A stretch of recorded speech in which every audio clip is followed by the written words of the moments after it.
Hello everybody and welcome to my 12th Advanced Excel tutorial, and this tutorial is going to show you how to import a query from a website.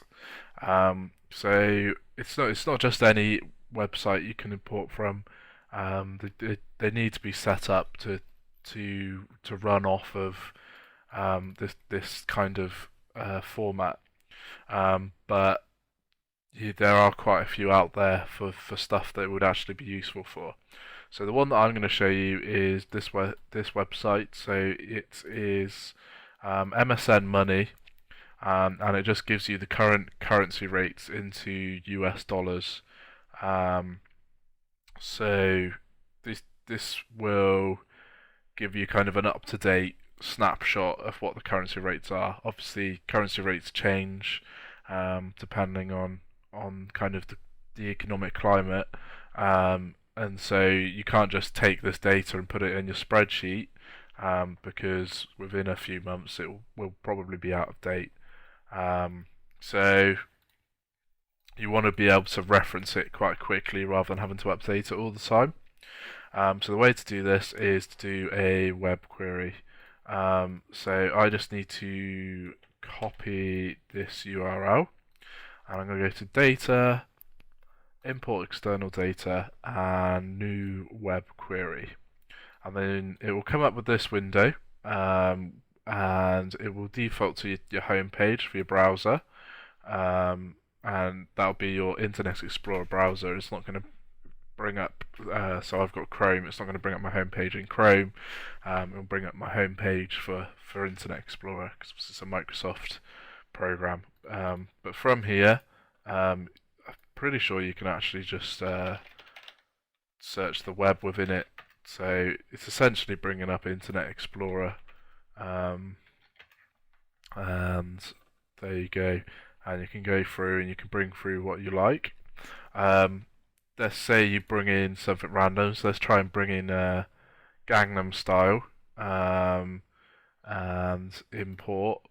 And you'll notice that when I click OK, it doesn't actually bring through the website, it's just bringing through the text within the website. So unfortunately, and if anyone knows a way how, correct me if I'm wrong, but you can't have Gangnam Style playing in your spreadsheet. So let's get rid of that. We don't want that query. We're going to import a new one, so import new web query. And if I paste in my URL, and go to that website. You notice that this one's a lot less interesting than YouTube maybe, but it's come through and it's going to give us our conversion rates. And then when we click import, click OK, and it will take a little while to come through, but there you go, it's brought through all of the information. And it's got these in a format that we now know is going to be consistent and we can look up against. So that's really useful. So let's use this to create a little reference. So let's create a currency converter. So in here, this can be called our data. You'll notice that as a web query, when you press refresh on it, the same as an import query, it's going to update this information. So let's go over here, and we're going to create a little money converter. So let's put over here, let's put our currency, and then you'll select that from a drop down. So this will be our list of currencies. So let's go into here and highlight all of these, call them currencies, copy that, and then let's create a drop down in here. If you're unsure how to do this, then I believe it's one of my intermediate tutorials that will teach you how to do a drop down list. But let's just put equals currencies. And so that's got our list of conversions here. And if we put one amount in here, so insert currency. In fact, let's put that above it.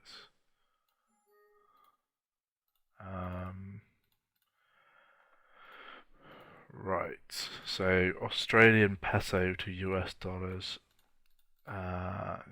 So this is where you put your currency, and then in US dollars. And there we go. So let's say you put a currency in here. So let's put in. Did it even have pounds on there? It will be sterling, will it? United States dollar. Mexican, South Korean, Japanese. Euro. Let's go for euro to US dollar. So let's put it in that we want euros. It's going to have to be pounds because that's how my currency is set up to as default. So let's say we just put in 50 euros. Let's see if we can change it quickly. Where's euro? Just put in Spanish euro. There we go, 50 euros. And then we need to convert that to US dollars. So obviously, you normally put equals that divided by, and then find your euro to US dollars. So you get 1.29 US dollars per euro. So if you're dividing your euros by the ratio, then you're going to get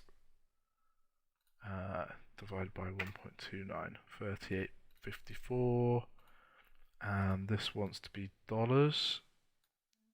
And let's have Canada dollars. There we go. So if you've got 50 euros, you're going to get 38.54 dollars. And the opposite way around, if you had 38.54 dollars, you'd get 50 euros. That seems like the wrong way around. So you get 1.29 dollars per euro. So you should actually get more dollars. So I've used the wrong one. So let's delete that and go there. There you go. So 50 euros equals $64.85. Now, you're probably not going to want it to be like this. You're going to want it to look it up. So rather than having that, we're going to want it to look up against what you've selected in here. Because obviously at the moment, it's not going to affect it at all. So let's go, get rid of that, do a quick view lookup, and lookup value, we're going to look up there, table array, we're going to look up in here. Then because we're looking up against a table, we need to add our absolute references on. So we need to put in our dollar signs. So add them as so, and then we want the third column, and then just false. And if you don't know how to do VLOOKUPs, again, I think that's one of my intermediate tutorials. Press enter, and then as you select the different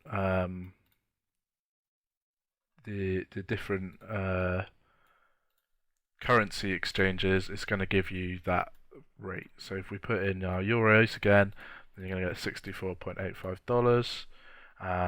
Let's put in Indian rupees. So for each 50 rupees, you'll get $0.93.